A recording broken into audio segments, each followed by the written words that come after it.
Então, esse é o ponto, né? Muitas vezes a gente avalia dentro dos nossos empreendimentos qual é a viabilidade dele. Então, essa é uma prática comum no mercado empresarial. Vamos fazer o estudo de viabilidade. Beleza, ele é viável. Mas será que ele é sustentável em todos os seus aspectos? E aí eu queria entrar nessa questão da sustentabilidade conversando no universo cristão. Ok? Então agora vou mudar de assunto. Vou conversar aqui com filhos de Deus. Amém?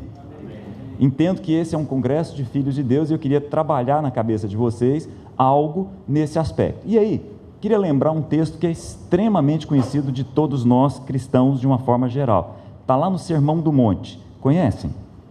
Aquela peça literária que fica ali no capítulo, entre os capítulos 5 e capítulo 7 de Mateus, está lá, famoso Sermão do Monte. Muito bem. Nesse sermão, nós temos Jesus apresentando a Deus de uma forma diferente, muito diferente de tudo aquilo que aquele povo estava acostumado, e até hoje a gente tem uma certa dificuldade.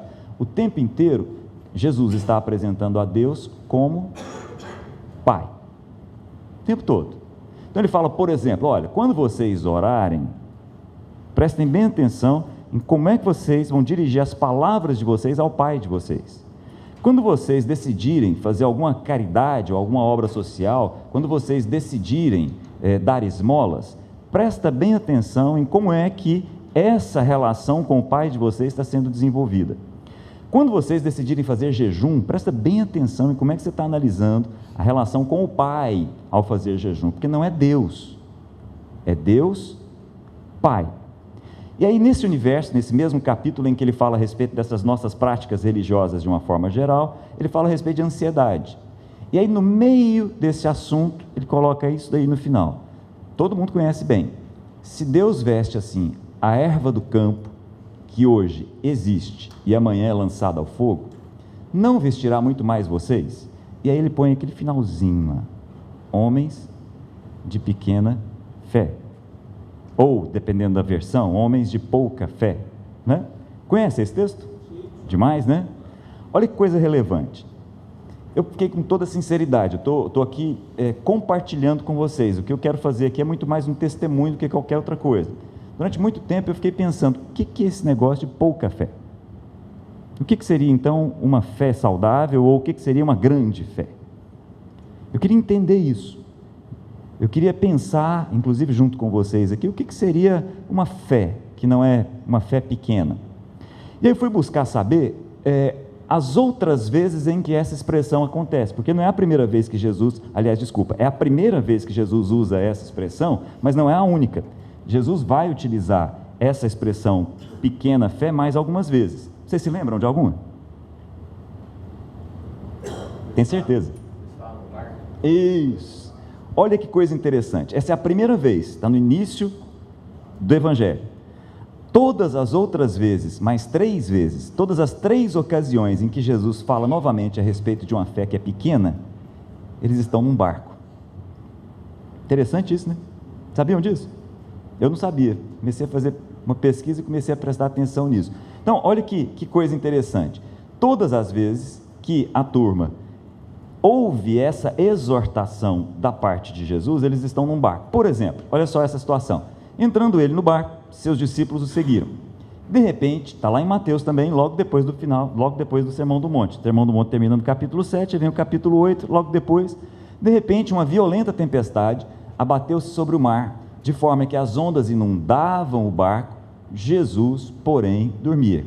Todo mundo conhece isso bem, né? Deixa eu fazer uma coisa com vocês aqui. Faz um exercício de honestidade comigo, tá? Faz um esforço de honestidade. Imaginem que esse texto não estivesse nas escrituras que chegaram para a gente hoje, tá bom? Difícil, né?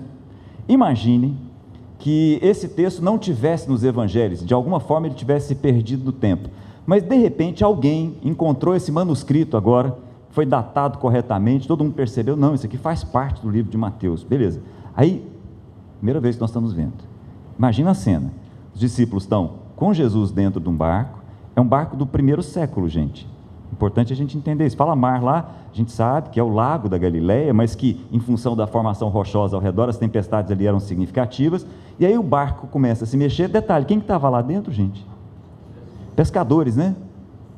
sabiam muito bem lidar com tempestade, mas eles ficaram desesperados. E Jesus, gente? Dormindo, né? Gente, faz um exercício de honestidade comigo aqui, é porque esse é um texto conhecido demais da gente, mas fala a verdade, isso não é muito estranho? Não é um iate, entendem? Não é nada demais, e Jesus está dormindo, muito bem. Os discípulos foram acordá-lo, clamando: Senhor, salva-nos, vamos morrer. Bem conhecido. Então ele perguntou: por que vocês estão com tanto medo? E aí olha de novo: homens de pequena fé. Então ele se levantou e repreendeu os ventos e o mar, e se fez completa bonança. Muito bem. Os homens ficaram perplexos e perguntaram: quem é esse que obedece, que faz os ventos lhe obedecerem? Gente, aquilo que eu brinquei com vocês, mas é muito sério. Vamos imaginar que nós não soubéssemos que esse é um episódio da vida dos discípulos, a gente estivesse encarando isso aqui pela primeira vez. É muito estranho. Uma tempestade, pescadores desesperados dentro desse barco, Jesus dormindo. Aí o pessoal vai lá, acorda Jesus. Jesus parece que acorda de mau humor. Fala assim: vocês estão morrendo de medo, né? Por que vocês estão com esse medo todo? Homens de pequena fé. Vai lá, para tudo e tal. Pronto. Gente, na boa, vamos ser sinceros. O que esse povo fez de errado? Olha a frase deles. Eles estão num barco, o barco está no meio de uma tempestade, e aí eles chegam para Jesus e falam: Jesus, salva-nos. Aí Jesus vai lá, para tudo e fala assim: vocês são homens de uma fé menor, vocês são homens de uma fé pequena. E de novo eu pergunto: o que eles fizeram de errado? Eles não foram até o Salvador e pedir salvação?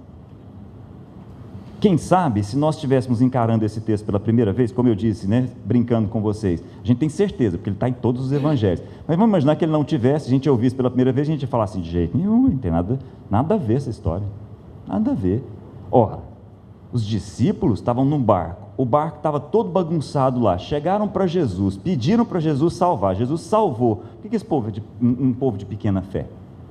Olha só, para complicar as coisas, esse é um barco do primeiro século, num quadro aí, só para a gente ter uma noção do que estava acontecendo lá. Não estamos falando de um Titanic, né? Aí vamos voltar aqui numa outra situação, muito parecida. Logo depois da primeira multiplicação dos pães, olha só, os que comeram foram cerca de 5.000 homens, sem contar mulheres e crianças. Logo em seguida, Jesus insistiu com os discípulos para que entrassem no barco e fossem adiante dele para o outro lado. Então agora, de novo, nós temos uma situação de barco, só que os discípulos saem e Jesus não está lá dentro, ok? Nós já estamos lá no capítulo 14, tudo bem. Tendo despedido a multidão, subiu sozinho a um monte, Jesus subiu sozinho ao monte, foi orar. Ao anoitecer, ele estava ali sozinho, mas o barco já estava a considerável distância da terra, e o barco estava fustigado pelas ondas, porque o vento soprava contra ele. Estão entendendo a cena? Os discípulos entraram no barco, foram atravessar novamente o mar da Galileia, só que Jesus dessa vez não estava lá dentro, ok? Continua. Alta madrugada, Jesus dirigiu-se a eles andando sobre o mar. Quando viram andando sobre o mar, ficaram aterrorizados e disseram: é um fantasma, e gritaram de medo. Gente, olha a cena.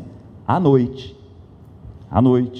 tempestade, nuvem, então devia estar um escuridão razoável, barco mexendo, sendo fustigado, é a expressão, né, sendo levado para lá e para cá. Então está lá, de novo, eu quero chamar a atenção sobre isso. Tinham vários pescadores ali dentro, sabiam o que estava acontecendo, e estão desesperados. De repente, eles olham para o lado e veem alguém com a roupa clara, andando sobre as águas. Qualquer um de nós aqui, qual era a reação? Um fantasma, lógico, tem nada de errado nisso, concordam? Ou tem? Nada de errado, normal. A gente não vê Jesus andando sobre as águas constantemente, nem ele, né? Muito bem, continua. Mas Jesus imediatamente lhes disse: coragem, sou eu, não tenham medo. De novo a questão do medo aqui. Senhor, disse Pedro. Pedro é fantástico, só Pedro mesmo, né? Alguém tinha coragem dessa? Senhor, disse Pedro, se és tu, manda-me ir ter ao teu encontro por sobre as águas. Venha, respondeu ele. Pedro então saiu do barco, andou sobre as águas e foi na direção de Jesus. Mas quando reparou no vento, ficou com medo e, começando a afundar, gritou: Senhor, salva-me. Gente, pensa nessa cena. Pedro sai, começa a andar sobre as águas, de repente ele começa a afundar, Jesus está ali, e ele grita: Senhor, me salva. O que Jesus faz? Estende a mão, é a continuidade do texto. Imediatamente, Jesus estendeu a mão, segurou e disse: homem de pequena fé, de novo, homem de pequena fé, sua fé é a menor, por que você duvidou? Quando entraram no barco, o vento cessou, então os que estavam no barco adoraram, dizendo: tem uma evolução aqui, né? Na primeira vez eles perguntaram: quem é esse? Agora não, agora estão falando: verdadeiramente tu és filho de Deus. Mas a minha pergunta é a seguinte, de novo, o que Pedro fez de errado? Sejam honestos junto comigo. Ele está afundando, Jesus está ali do lado, o que ele fez? Pediu ajuda, não foi? O que Jesus fez? Ajudou, colocou ele dentro do barco. Aí no barco, você é um homem de pequena fé, né? Se a gente não soubesse que esse é um texto bíblico, talvez a gente falasse assim: Pedro foi um homem de fé, estava passando por onde, se a gente não soubesse que o texto estava ali, né? Pedro passou por uma dificuldade, clamou ao Senhor, o Senhor puxou ele com a mão, colocou ele de novo dentro do barco, colocou ele lá e falou assim: esse é um homem de grande fé.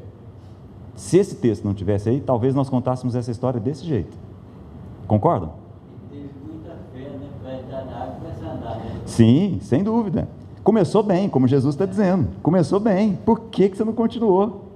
Gente, a minha questão é essa. O que seria, em momentos de crise, o que seria uma fé saudável? O que seria o contrário de uma pequena fé? Quando o barco começa a mexer, quando as coisas começam a não dar certo, quando as coisas começam a não fazer muito sentido, o que seria uma fé saudável? É esse o meu ponto com você, essa é a minha grande questão. E aí eu queria te colocar uma questão para você refletir. Eu já fiz várias perguntas, vou fazer mais uma aqui para vocês. O que seria essa questão aí? Às vezes a gente acha que fé tem a ver com crer em Deus. Não tem nada a ver, gente. Muito dificilmente você vai encontrar um ser humano que, estando afundando, não crê em Deus. Entende o que eu digo? Não sei que Deus, mas se a pessoa está afundando, ele vai falar: valha-me São Cristóvão, se ele conhece São Cristóvão, valha-me Santa Rita de Cássia, sei lá, depende, valha-me o Deus hindu, não sei de onde, valha-me o Deus de Jesus. Entendeu o meu ponto? A fé não envolve crer em Deus. Crer em Deus é algo que todo devoto tem. Toda pessoa que venera a Deus não tem dificuldade em crer em Deus. Fé tem a ver em crer naquilo que Deus diz que nós somos. É bem diferente. Eu vou repetir. Quando Jesus estava sendo tentado pelo diabo, a tentação era a seguinte: se és o quê? Filho de Deus. Essa é a grande questão. Nós cremos, nós somos filhos do Deus e Pai do nosso Senhor Jesus. A nossa fé é testada nisso. Nossa fé não é testada no sentido de saber se a gente crê ou não em Deus, porque em Deus praticamente todo mundo crê. Entendeu o que eu digo? A fé não é para crer em Deus, a fé é para crer em quem é que Deus está dizendo que nós somos. A todos quantos creram no seu nome, deu-lhes o poder de serem feitos filhos. A fé está aí, a fé está nesse ponto. E aí, gente, eu quero comentar com vocês uma outra história bem diferente. Então aqui a gente está passando por uma história em que, várias delas, né, em que as pessoas estão dentro de um barco, e nessas situações, tem uma terceira situação num barco também, onde eles entram também no barco, e de novo eles são exortados por Jesus a respeito de uma pequena fé, porque eles começam uma conversa lá de quem é que vai trazer pão, quem que não vai, mas vou deixar essa parte. O que eu quero chamar a atenção aqui: Todas as vezes em que Jesus, depois do Sermão do Monte, fala a respeito de uma fé pequena, eles estão num barco. Queria chamar a atenção disso. Só que tem um detalhe, quero lembrar com vocês uma outra história de um filho de Deus num barco. Quero lembrar com vocês uma outra história bem diferente, em que Paulo, filho de Deus, também estava num barco. E o que é que ele viveu dentro de um barco que também estava passando por um monte de coisas lá? Será que ele foi exortado pelo Espírito Santo, que também estava com uma fé pequena? Eu queria lembrar essa história com vocês. Só uma curiosidade, só para a gente lembrar, estamos aqui no Brasil, lógico, né? Então, olha só o que eu vou fazer, só para a gente tangibilizar, para a gente entender que essa é uma história verídica. Então, nós estamos aqui no Brasil, aqui em Vitória, vou vir aqui, e vou aqui, ó, bem aqui. Estão enxergando? Vou aproximar. Para quem não tem tanta afinidade assim, aqui é o que nós chamamos hoje de Palestina. Estão enxergando aqui bem pontinha azul? Ou eu estou tampando? Pontinha azul aqui é o Mar Morto, bem pequenininho aqui é o Mar da Galileia, onde a gente leu essas histórias. No meio do caminho tem o Jordão e aqui é o Mediterrâneo. Aqui, gente, não sei se vocês conseguem perceber, a botinha da Itália. Ok? Então tá, Google Earth, dias de hoje. Agora eu vou voltar para cá e vou voltar a ler com vocês alguns textos. Muito bem, então nós estamos com essa situação que está aqui. Muito bem. Quem quiser abrir, fique à vontade. Eu vou lembrar com vocês uma história que todo mundo conhece, que é quando Paulo também entra num barco e o barco começa a viver uma situação muito ruim. Ok? Conhece essa história? Muito bem. Lá no finalzinho do livro de Atos, nos 2 últimos capítulos, vou começar ali pelo capítulo 17, Paulo está preso, todo mundo sabe disso, e aí ele é levado para dentro de um barco, porque ele tinha passado pelo Sinédrio, o mesmo Sinédrio que anos atrás tinha condenado Jesus à morte. Paulo passou pelo aquele Sinédrio, falou, não, mas eu sou cidadão romano, então eu apelo a César. E aí ele começa uma viagem que sai lá de Jerusalém, Cesareia, e vai para a Itália, porque ele apela ao tribunal de César. Muito bem, então aí começa uma viagem. Como é que é essa viagem? Sai aí de Jerusalém, da Judéia, passa por Cesareia, em direção à Itália. Aí presta atenção nos detalhes. No dia seguinte, ancoramos em Sidom, e Júlio, num gesto de bondade para com Paulo, permitiu que ele fosse ao encontro de seus amigos, para que estes suprissem as suas necessidades quando partimos de lá. Passamos ao norte de Chipre, porque os ventos nos eram contrários. A gente vai perceber isso aí o tempo todo nessa viagem, ganhando cada vez mais profundidade. Tendo atravessado o mar aberto ao longo da Cilícia e da Panfilha, ancoramos em Mirra. Então, olha só, saiu daqui, passou por Sidom, não sei se vocês estão enxergando aqui é uma ilha, a ilha está aqui, nós vamos passar por aqui, isso, e aí olha só, voltando, bem aqui a ilha de Chipre, bem ali Mirra, por onde Paulo vai passando, navegamos vagarosamente por muitos dias, e tivemos dificuldade para chegar a Quinido, não sendo possível prosseguir em nossa rota devido aos ventos contrários. Navegamos ao sul de Creta, defronte de Salmona, costeamos a ilha com dificuldades e chegamos a um lugar chamado Bons Portos. Então, chegou aqui. Então, olha só a cena. Saiu daqui, Judéia, Cesareia, Sidom, passou por aqui, e o tempo ruim, bem ruim. O objetivo deles, olha, era sair daqui e vir para cá. Não deu, o vento era tão ruim que eles tiveram que passar pela parte norte da ilha de Chipre. Pararam aqui, beleza. Chegaram nesse ponto, pegaram um outro navio e vieram para cá, para essa ilha aqui, que é a ilha de Creta, num lugar chamado Bons Portos, olha que nome. E aí, continua. Tínhamos perdido muito tempo e agora a navegação se tornara perigosa, pois já havia passado o jejum. Jejum aqui é o Yom Kippur, é só para marcar uma data específica, nós estamos falando de uma história verídica, que tem data. Por isso, Paulo os advertiu. E aí, gente, eu queria chamar a atenção de vocês agora. Prestem bem atenção na maneira como Paulo vai agir dentro desse barco. E aí eu acho que nós temos algumas referências do que não seria uma fé pequena. Eu acho que nós vamos ter aqui alguns nortes a respeito do que é uma fé saudável, do que é uma relação correta com as pessoas, com o Deus e Pai do nosso Senhor. Vamos entender aqui o que Paulo diz. Ele está lá preso. Senhores, vejo que a nossa viagem será desastrosa e acarretará grande prejuízo para o navio, para a carga e também para as nossas vidas. Mas o centurião, em vez de ouvir o que Paulo falava, o preso seguiu o conselho do piloto do navio, e do dono do navio. Muito bem. Mas o centurião, em vez de ouvir o que Paulo falava, tal como a gente viu, visto que o porto não era próprio para passar o inverno, a maioria decidiu que deveríamos continuar navegando com a esperança de alcançar Fenícia e ali passar o inverno. Gente, a gente lê essas coisas aqui, parecendo que eles saíram de lá ontem e chegaram lá amanhã. Nós estamos falando aqui de um barco do primeiro século, tem até uma imagem aqui, no Mediterrâneo, em um momento difícil. Dias estão acontecendo. Paulo está onde mesmo? No porão, preso. Muito bem, continuando.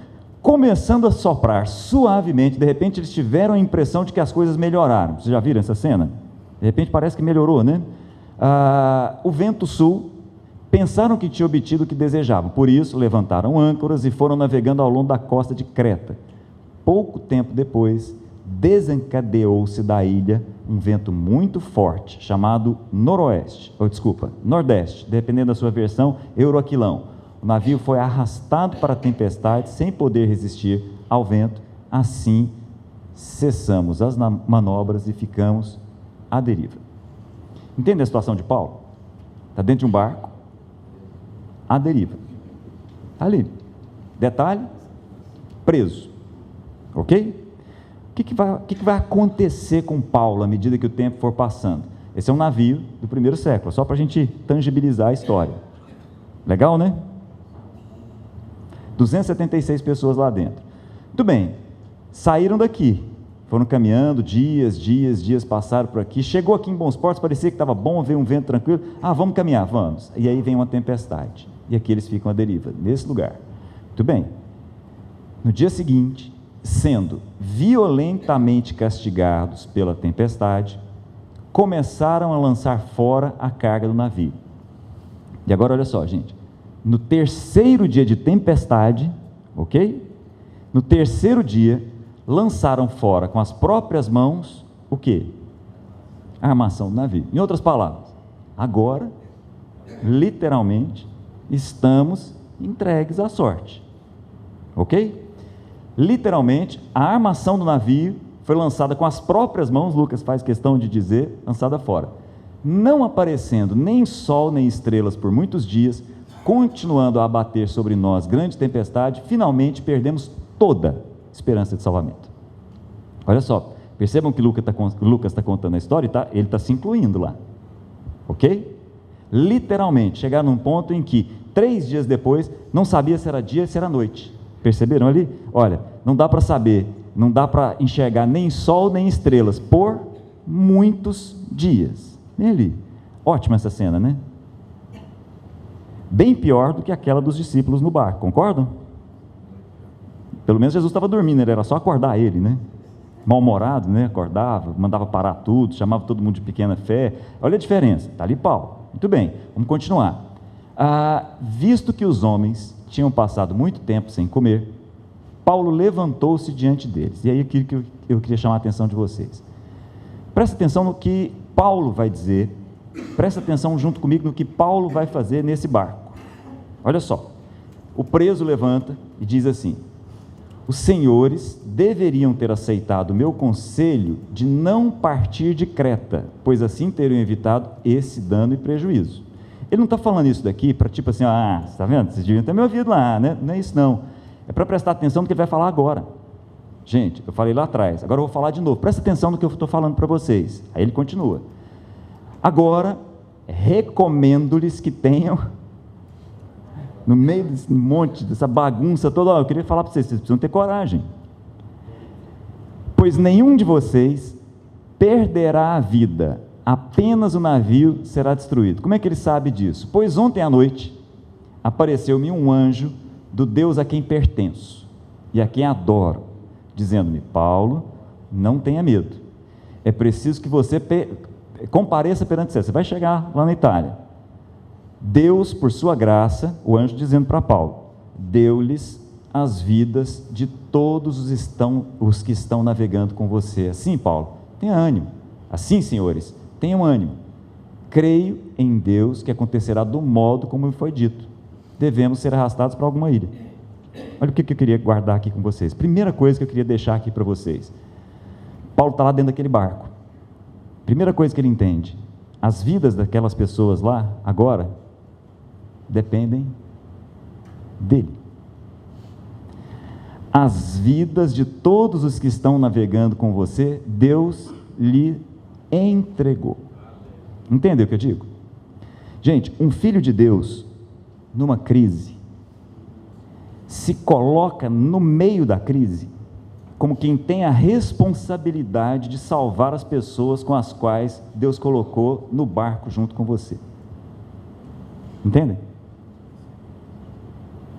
Então, como eu disse para vocês no início, é muito mais um testemunho do que qualquer outra coisa. Eu hoje, vivendo o que eu estou vivendo, todos os dias eu acordo e, no meio de todas as situações difíceis que nós estamos vivendo lá na nossa empresa, ou dentro dos lugares por onde a gente vem passando, nas empresas, dos amigos que eu fico vendo, eu olho para isso como quem salva ou como quem precisa ser salvo. Entendem? Eu vou repetir. Eu olho para essas situações como quem pede por salvação ou como quem entende que a salvação de todas essas pessoas vai passar por mim.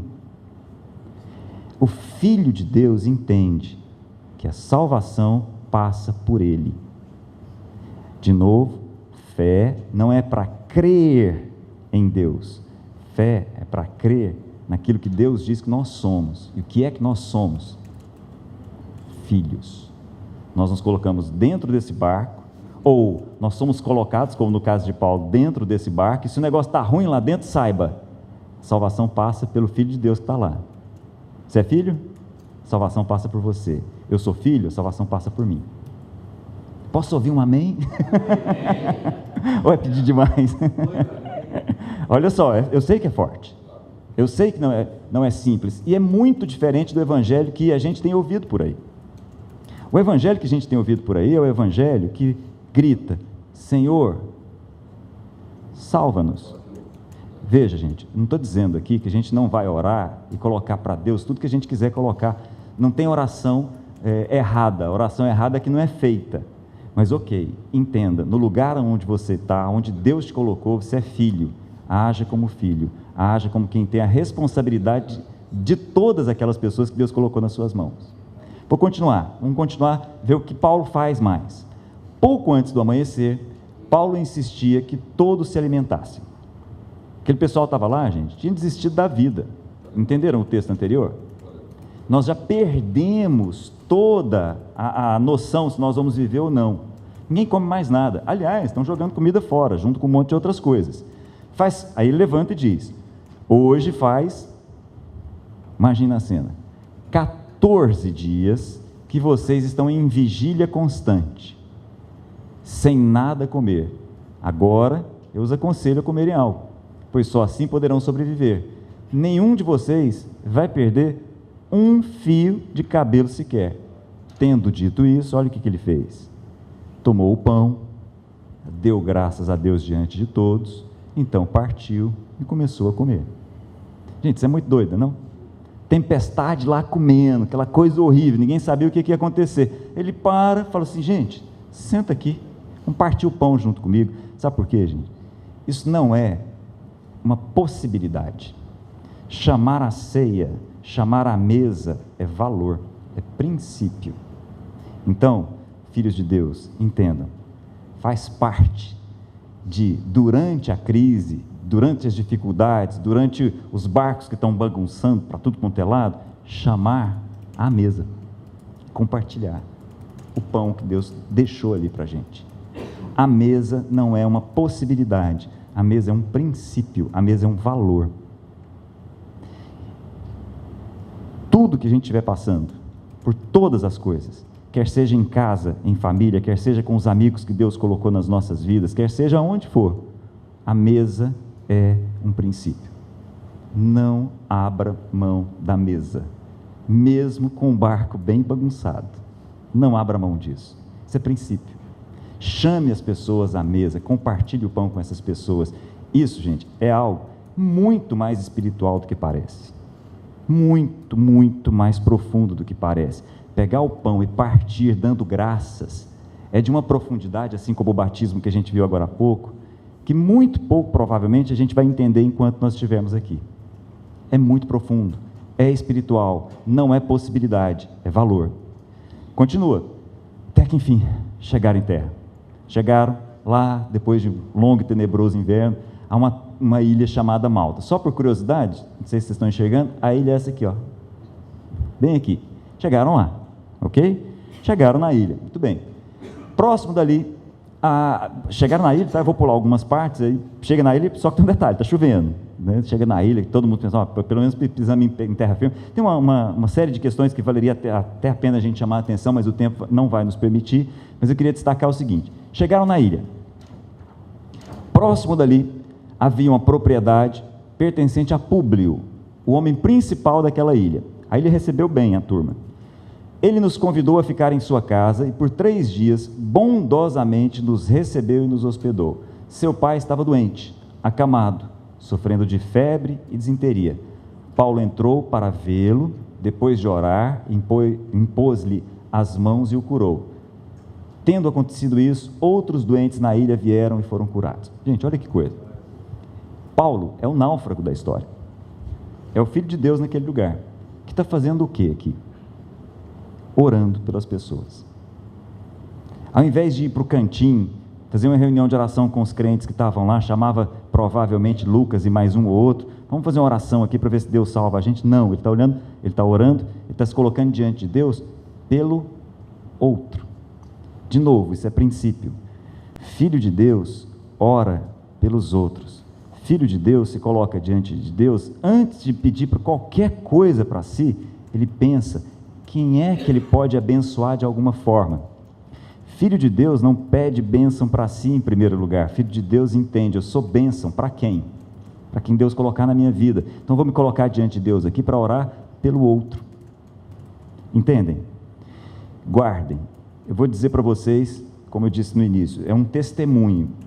Em momentos difíceis, na empresa, no casamento, ou em qualquer circunstância envolvendo, quem sabe, enfermidade, existem determinadas coisas que são fundamentais. A primeira e a mais importante: você é o Filho de Deus nesse lugar. A salvação passa por você, nesse lugar. A mesa não é uma possibilidade. A mesa não é quando der. A mesa é princípio, é valor. Terceiro e último ponto: nós nos colocamos diante de Deus pelo outro. Isso é fundamental. Isso cura, por incrível que pareça, porque isso tira os nossos olhos de nós e passa a olhar, por exemplo, para o sertão e ver o quanto nós podemos abençoar pessoas ao invés de ficar atrás de mais bênção ainda. Entendem o que eu digo? Nós já fomos abençoados com toda sorte de bênção nas regiões celestiais, em Cristo Jesus. Nós só precisamos ter os olhos do entendimento abertos para enxergar o que Deus já nos deu. É esse o ponto. Entendem o que eu digo? Em crise, em tempestade, aonde quer que seja, nós precisamos aprender a orar pelo outro. Isso é muito forte. Esse texto aqui, para mim, não entrou aqui, tem um texto que sempre me chamou a atenção. Lembram aquele texto que é muito conhecido, do centurião que vai a Jesus pedir pelo servo? Lembram desse texto? Aquele texto coloca para a gente o contrário de uma fé pequena, porque termina aquela situação, Jesus fala assim, o evangelista diz: Jesus se admirou. Isso é um negócio interessante, Jesus admirado, né? Ficou surpreso, foi surpreendido, e diz: eu nunca encontrei em Israel uma fé tão grande. Lembram desse texto? Vamos lembrar antes, o que acontece? Chega um centurião, o centurião chega para Jesus: Jesus, eu tenho um servo, eu tenho um escravo lá em casa que está muito doente, será que o senhor pode curá-lo? Aí Jesus fala o quê? Vou lá. Aí o cara fala assim: não precisa ir, minha casa nem é digna de que o senhor vá lá. E detalhe, eu sei que eu vivo aqui numa situação que eu conheço bem, eu sei bem, então eu digo para algum servo meu: vai, ele vai, digo para um outro: vem, ele vem, e eu sei que o Senhor tem os seus servos também. E aí durante muito tempo eu olhava para esse texto e ficava pensando: nossa, Jesus ficou admirado porque o cara enxergou que muito pouca gente enxergou, né? Para mim hoje está muito claro, com toda sinceridade. A admiração de Jesus é porque, de repente, alguém se colocou diante dele para não pedir algo para si. Ele pediu pelo servo que estava na casa dele doente. Essa fé, para Jesus, foi colocada como uma pequena fé? Não. Entende o que eu digo? Amém? Esse é o nosso desafio. A todos quantos creram no seu nome, deu-lhes o poder de serem feitos filhos. Nós somos filhos. Como filhos, a responsabilidade de tudo aquilo que Deus coloca nas nossas vidas, ou onde Deus nos coloca, passa por nós. A mesa não é uma possibilidade. E cura tem a ver com orar pelo outro. Uma grande fé passa por aí. Passa por se colocar numa situação em que você se coloca diante de Deus, não por si a priori, mas pelo outro, por aqueles que Deus colocou na sua vida. Amém? Eu queria terminar aqui com vocês, queria dizer para vocês que estou, dentro do tempo, queria dizer para vocês que estou muito, como é que eu posso dizer? Eu sempre procuro entender em Deus, de uns anos para cá, por que eu vou em tal lugar, por que tal lugar, eu estou em tal comunidade, por que eu conheci tal pessoa. E aí, quando o Júnior, mais uma vez, é o terceiro ano que a gente está aqui, né, me convidou para estar aqui, eu queria entender por que eu estou aqui, né? E a minha oração foi para eu estou deixando algumas coisas importantes na comunidade do qual eu pertenço, para estar aqui com vocês, e eu queria entender por que eu faria isso, por que é. E o meu pedido foi para que, com toda sinceridade, eu pudesse estar aqui e abençoar pessoas. Esse sempre foi o meu objetivo, mas tenho que confessar para vocês que estou sendo muito abençoado.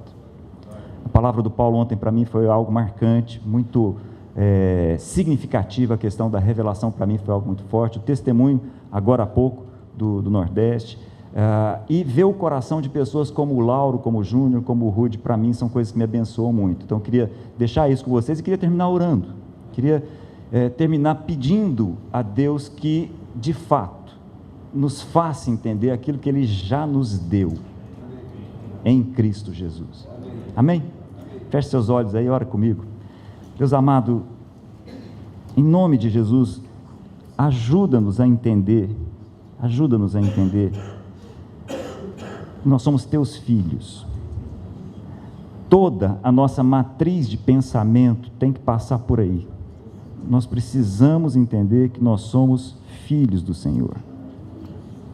Ajuda-nos a entender que o Senhor nos coloca no barco, o Senhor permite tempestades se levantarem, o Senhor é quem para a tempestade, mas em qualquer circunstância, ajuda-nos a entender que nós somos filhos do Senhor e as vidas que estão nesse barco passam por nós.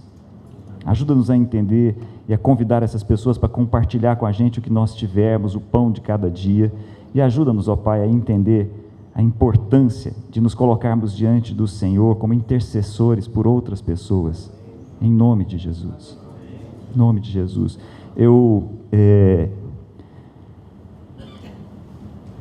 confesso a vocês que acho que a gente precisa cada vez mais pensar a respeito disso. Quando Jesus é descrito por Paulo naquele hino lá de Filipenses, tem um hino lá no capítulo 2, onde Paulo fala a respeito de uma música do primeiro século, muito provavelmente, ou pelo menos uma poesia, descrevendo Jesus e o caminho dele, desde o momento em que ele entra, abre mão de tudo e depois é levado à glória. Tem uma parte que diz assim: Jesus não considerou que o fato de ser Deus era algo ao qual ele deveria se apegar. Lembram disso? Jesus não fez questão nenhuma de ser Deus. Aliás, Deus também não faz nenhuma questão de ser Deus. Aliás, Deus não foi sempre Deus. Estranho, né?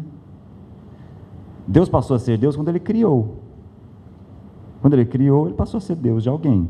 Enquanto estava a Trindade na eternidade, Ele não era Deus, era a Trindade em relação. Entendem o que eu digo?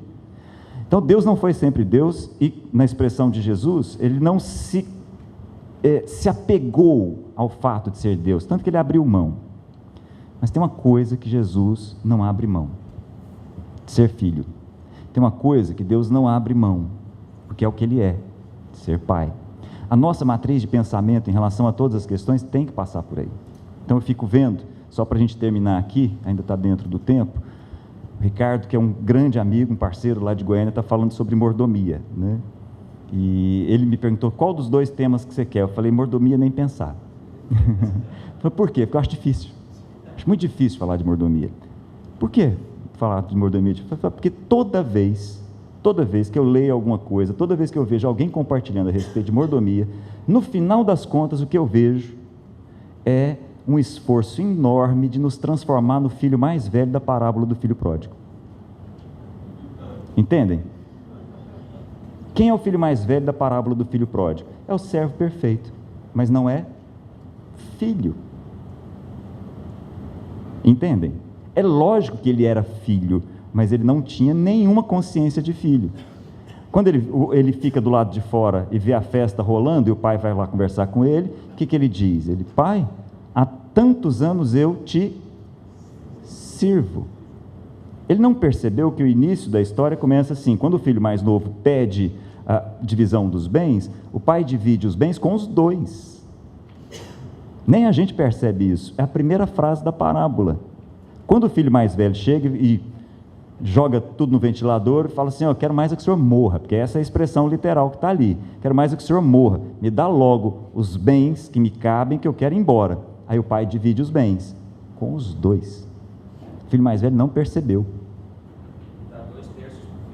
E ainda tem as questões próprias da legislação judaica, né? Por ser o mais velho, por ser o primogênito, e ele não percebeu. E aí chega lá no final, ele vira e fala assim, agora chega esse aí, que gastou dinheiro, sabe lá Deus como, e o senhor faz uma festa. Eu aqui há tantos anos te sirvo, e o senhor nunca me deu nenhuma ovelhinha para compartilhar com os meus amigos. Então quer dizer que o pai não era amigo, era o Senhor. Eu estou falando isso para vocês porque há uma tendência muito forte em nós de desenvolver um raciocínio o tempo todo de uma relação que é entre Deus, o Senhor e o servo. Gente, é isso, Deus é o Senhor. Todo mundo sabe disso, o soberano da eternidade, o dono da história, aquele que é de sempre, de eternidade a eternidade. Mas o que Jesus veio nos revelar é que todos nós somos filhos do Pai dele. Essa é a grande questão. E a nossa relação é sempre a relação de quem serve ao Pai. Não é serve ao Senhor. Entendem o que eu digo? Nossa matriz de pensamento precisa raciocinar dessa forma. Isso é muito importante. Eu queria deixar isso com vocês. Mais uma vez, obrigado. Privilégio estar aqui com vocês e compartilhar e ser abençoado por todos nesse período, ok? A gente se vê à noite, né?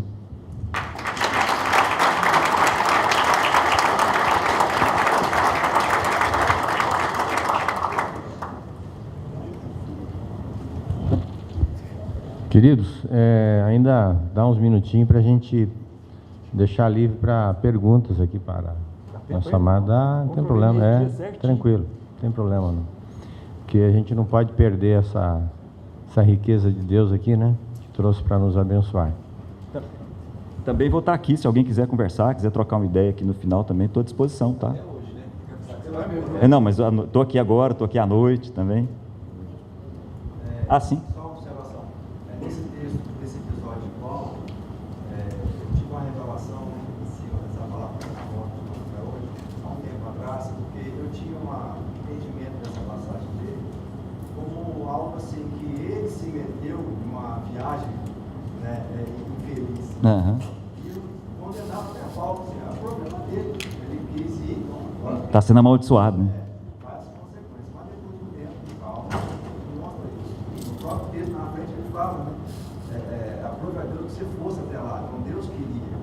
Então essa sensação nossa de saber que nós estamos debaixo da ordem, né? Nós temos essa inteira certeza da vocação, da direção, isso nos dá coragem para enfrentar todas as dificuldades que ele enfrentou, e foram muitas, e ele se coloca na posição certa como Salvador. Deixa eu te fazer uma pergunta agora. Mas vamos imaginar, não é o caso, tá? Não é o caso, você acabou de confirmar, mas vamos imaginar que ele não tivesse ali com esse propósito de comparecer perante César. Vamos imaginar que ele fosse o próprio Jonas ali.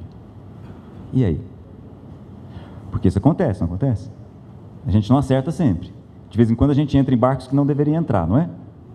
Ou não, só comigo que acontece essas coisas. Fato concreto é, não podemos perder de vista de que, tá bom, ok, mas nós continuamos filhos. Filhos.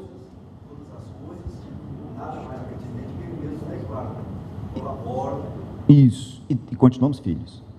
Esse é o ponto. Então, ok, entrei num lugar que não deveria ter consultado meu pai antes, e agora a coisa complicou, ok, mas não deixei de ser filho. Assim como o filho mais novo saiu, cometeu vários erros, mas não deixou de ser filho, não deixou de voltar para casa e ser recebido como filho. A gente não pode perder isso. Em nome de Jesus. Amém? Bom, mais alguma pergunta? Se não, também estou aqui, quiser bater um papo e até a noite. Até mais, gente.